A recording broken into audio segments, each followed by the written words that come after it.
Hello warriors and future investors! Now itong video na to ay patunay na hindi mo kailangan ng malaking pera para makapag-invest, whether you are students, OFWs, or even nandito ka sa Pilipinas, ay kaya mong mapalago ang iyong perang pinaghirapan.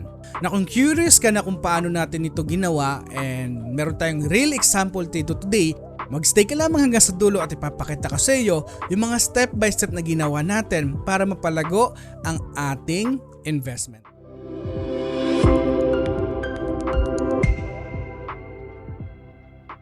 Now, bago natin umpisahan at ipakita ang ating portfolio, now, umpisahan muna natin sa mga myth sa pag-i-invest sa ating market. Number 1, misconception, ang stock market ay para lamang sa mga mayayaman.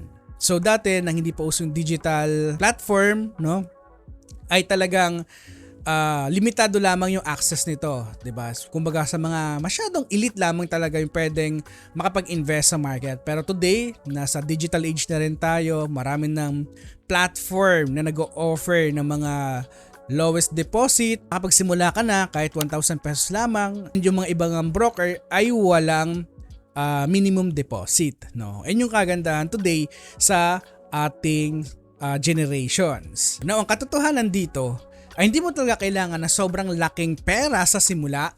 Okay? Ang importante ay ma-build mo kung ano yung right mindset sa pag-i-invest sa market. Diba? Sabi nga, kung gusto mong matuto mag-bike, in order na matuto ka, kailangan mo munang bumili ng bike. Diba? Pangalawa, sakyan mo ito, damhin mo, fall for it.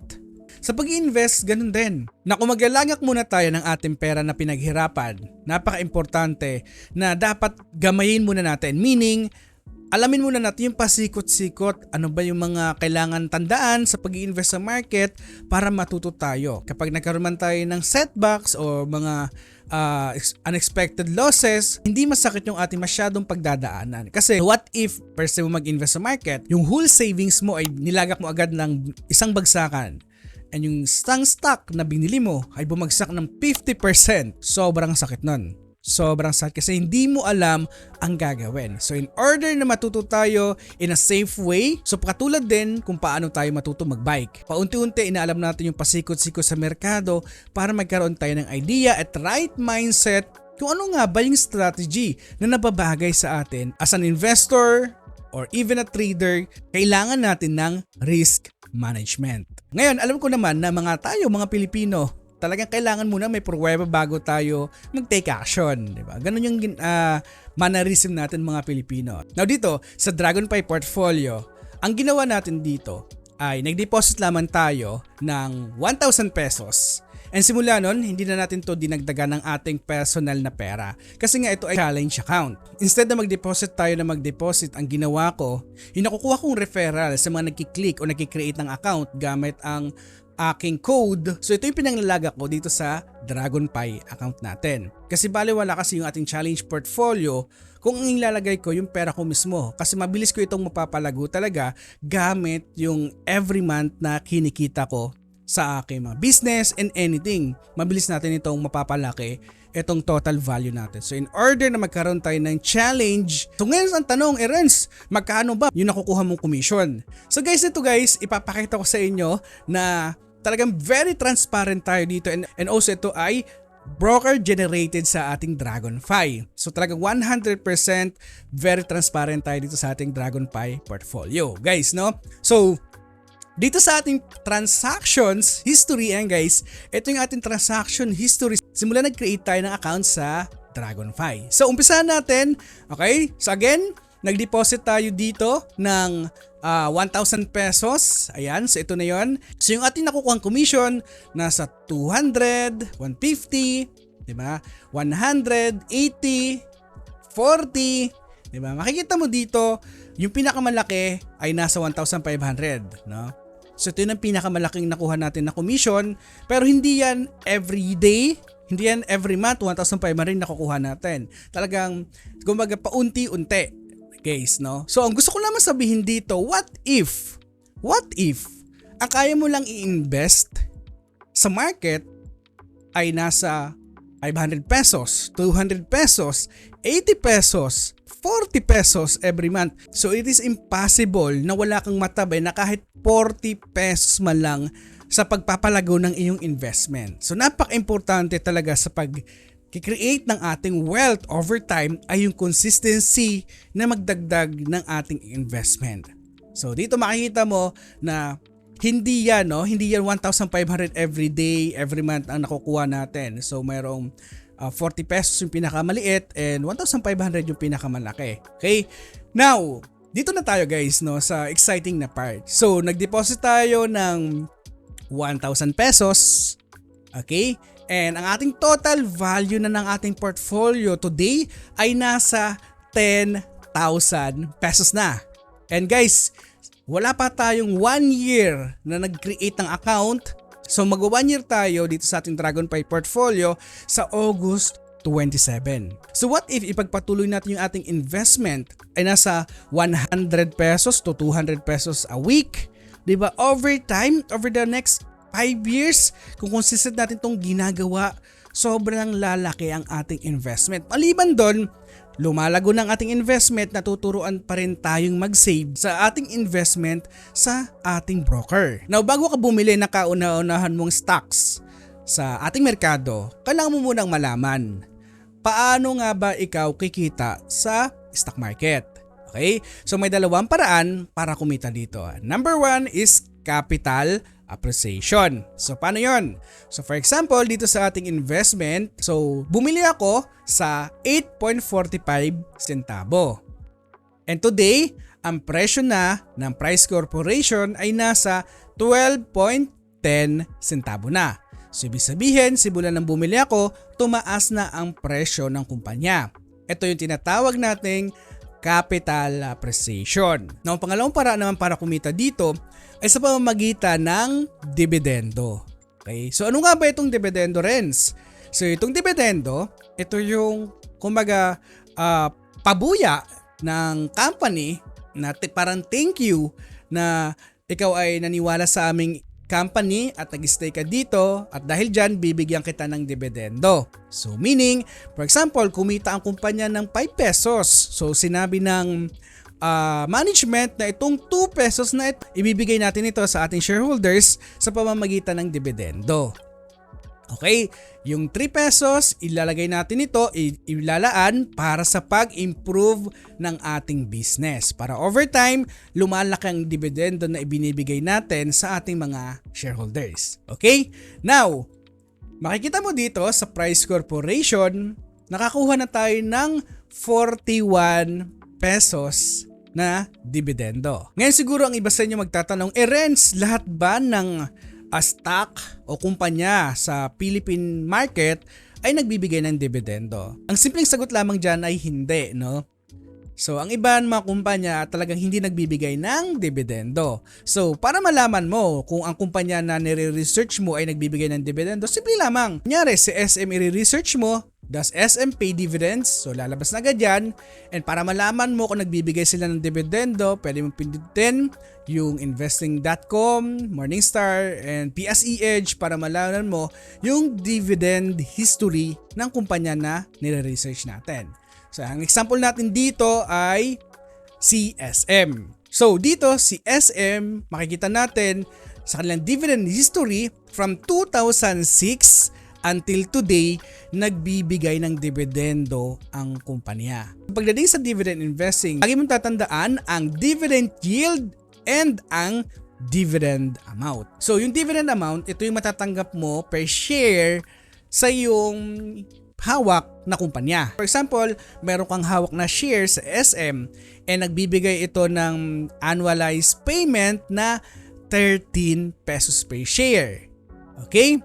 So, ang gagawin natin, kung meron kang 500 shares na hawak sa SM, 13 pesos times 500 shares, ito yung matatanggap mo na dividendo sa kumpanya. Okay, now, pag sinabi naman nating dividend yield, ito naman, ang formula nito ay yung dividend amount na makukuha natin per share, i-divide lamang natin ito sa kanyang current share price. Now, kung gusto mo namang malaman kung magkano yung yield na makukuha mo sa dividendo na ibinibigay ng kumpanya, so makikita natin dito simula noong 2018 ay nagbibigay na talaga sila ng dividends sa kanyang mga shareholders. And ang kagandahan dito ay twice a year. So semi-annually nagbibigay siya ng dividend. So para makita natin ang yield, no, na meron today ang Price Corporation. So meron siyang annual payment daw na nasa 46 centavo. So ang gagawin natin, yung 46 centavo, okay, so 46 centavo na payment ng company, di-divide natin ito sa kanyang current share price na nasa 12.1. Okay, so times lamang natin sa 100. So makikita natin dito na mayroon daw 3.8% na yield ang kumpanya. So ano ibig sabihin nito? So kung bibili ka daw sa Price Corporation today sa presyong 12.10 pesos, meron kang dividend yield na makukuhang 3.8%. So now gagawin natin para matignan natin kung magkano yung yield na matatanggap natin dito sa Price Corporation. So ang gagawin natin itong 0.46. Okay? Di-divide lamang natin ito sa ating average price sa Price Corporation na nasa 8.46 or 8.47 pesos per share. So dito makikita natin na meron tayong 5.4% na dividend na makukuha sa company, assuming na magbigay ulit sila ng 46 centavo next year. Ito ulit yung makukuha natin sa kumpanya. So kung titignan natin dito, mas mababang average price mo nakuha ang isang kumpanya, mas malaki yung yield na matatanggap natin kapag lumago ang kanilang share price over the long run or tumaas ang dividendo na ibibigay nito sa kanyang mga shareholders. Pero guys, you have to understand na hindi porket bumagsak ang presyo ng kumpanya ay bibilhin mo na rin kasi nagbibigay ito or malaki yung dividend yield. No, naman tatanggap natin. Definitely not. Kailangan mo pa rin tignan kung gaano ba consistent nagbibigay ng dividendo ang kumpanya na nire-review mo. So for example, sa example natin, itong Price Corporation, makikita mo from 2018 until today, consistent itong nagbibigay ng dividend sa kanyang mga shareholders. Walang palya. So every year, 2 beses ito nagbibigay ng dividend sa kanyang mga shareholders. And also yung susunod mo nang titingnan, growing ba yung dividendo na ibinibigay nito sa kanyang shareholders. So dito makita natin, noong 2018 nakapagbigay sila ng 12 centavo lamang and today nasa 26 centavo na yung naibibigay nilang dividendo. Ito yung dalawang paraan para kumita sa stock market. So today, no, dahil nga wala pang isang taon itong ating portfolio sa Dragonfly, so meron tayong kinitang 7% sa ating portfolio. Maganda na ito kasi nabibit natin. Ang importante kasi ay mabit natin ang ating index, no? So kung hindi natin kayang i-beat ang index, mas okay na i-separate natin o ilagay natin ito sa ating index fund, sa FM ETF or mga iba pang mga fund na nagtatrack ng ating PSEI. Okay. So dito guys, no, I'm very excited sa ating account dito sa Dragonfly kasi gusto kong ipakita sa inyo na kaya nating mapalago ang ating investment. I'm excited daw kasi yun nga, wala pang isang taon, ito na yung ating investment. Yung ating capital gains, no, ay nasa 361 pesos, no? So 361 pesos. Dividend income natin ay nasa 186 pesos na rin, no? So hindi ka na rin makakapulot niyan sa mga kalye na 186 pesos. Diba? Today ay yun nga, lumalago ang ating investment dito. So dito, ito yung proof na hindi mo kailangan magsimula sa malaking pera, di ba? Ang importante, nagagamay mo na napapamiliarize ka sa stock market, ano ba yung mga galawan, ang mga dapat mong tandaan bago ka mag-invest. So napaka-importante din syempre, pag mag-invest, tignan mo yung quality ng company na nire-research mo. And disclaimer, syempre, sa pag-invest sa maliit lamang na puhunan, ay meron din ito syempreng hadlang, 'di ba? So, ang hadlang dito syempre ay limitado lamang yung mga mabibili mong stocks. So, for example, Dito makikita mo meron tayong 7-Eleven, Wilcon, DMC, Price Corporation, San Miguel Food and Beverage, All Home, Altus Property Ventures. So itong mga stocks na ito ay wala pa kasi sa 1,000 pesos makakabili ka na dito, no? Like for example sa Call Financial natin, marami tayong investment doon. Yung iba doon, yung minimum board lot. So yung iba doon, yung minimum board lot ay nasa 3K, 1.8, 2K, and so on and so forth. So malaki yung minimum board lot. So napaka-importante din syempre na titignan natin ano ba yung pasok sa budget talaga natin. Okay? And you have to minimize, and also sa pag-invest, you have to minimize the risk. Makita mo dito na mayroon tayong 1, 2, 3, 4, 5, 6, 7 na investment as of the moment. And meron tayong cash available pa rin na 20% na ready to deploy. So simula nag-invest tayo dito, natatrack natin ang ating performance. Okay? So imagine, no, sa pag-invest sa market, hindi yan lagi mataas yung ating investment. May mga panahon na lugi tayo. Ito, no? So, simula noong February 23 until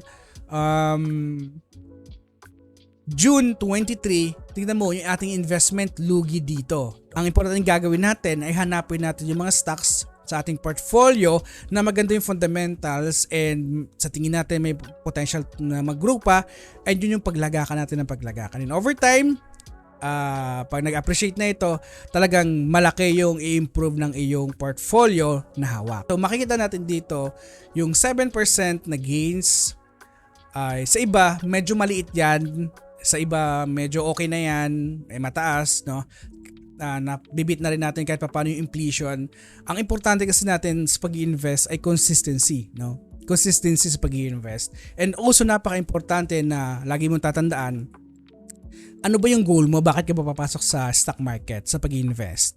Yung karamihan na nakakausap ko mga investor, bakit sila pumapasok? Because of family, yung comfortability ng pamilya nila in the future, di ba? So, kung ang goal mo, comfortability ng family mo, and also yung long-term retirement na gusto mong marating, ma-achieve, di ba? Kung yun yung goal mo, di ba? Kahit na anong mangyari, kahit bumabagsak ang investment, kung ang goal mo ay long-term, invest ka lang na mag-invest ng invest. Kasi over time, definitely, napaka-importante na magsisimula ka na today na mag-invest sa ating market. Kasi in the next coming 5 years, yung investment mo today, malaki na ang i-improve niyan.